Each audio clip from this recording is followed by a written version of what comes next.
Hey, this is Daniel from Adorama. Recently we made a video about creating window light inside using a giant silk, and I got a lot of questions about what the difference would be between that and using a big softbox.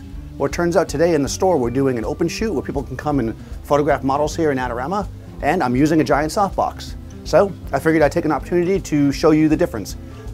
As my answers were in that video, I thought it would probably be a little more specular, a little bit punchier, and I think you'll see that's pretty much the same result. So here I have a Profoto 4-foot by 6-foot box, so it's pretty much the same size as the silk we were using.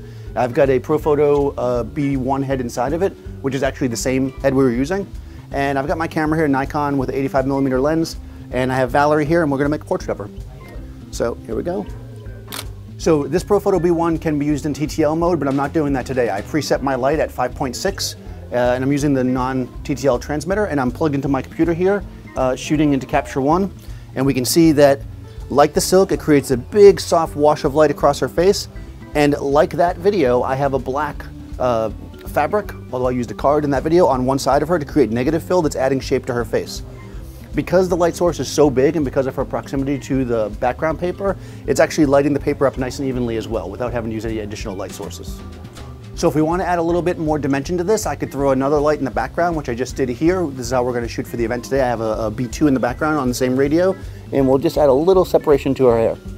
So we can see that's a pretty directional light source, and it's coming from the same side as our main light source. So it's just adding a little bit of contrast to the back of her hair, a little separation without looking like an extra light source per se. What's great about a big box like this is it basically looks great from all directions. Like I have this black card here that I'm using as a negative fill, but if I wanted a black background, I could simply just move my camera.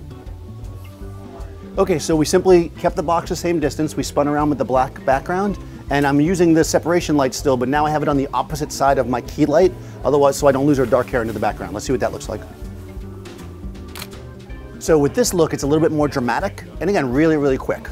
The advantage of this giant softbox is that I can kind of just move around really quickly, and as long as I keep it the same distance, I don't even really have to think about it. I know it's gonna look good, it's just a big sweeping light source. So one advantage of this over the silk, which is a question that was asked, is portability. So just like with any light source, with a softbox, the larger it is, the softer it will be. So sometimes it's worth to make the investment if you love that big sweeping soft light to get a really big softbox. It's gonna give you portability and soft light wherever you go. Thanks for watching. Be sure to subscribe to Adorama TV, and I'll see you next time on set.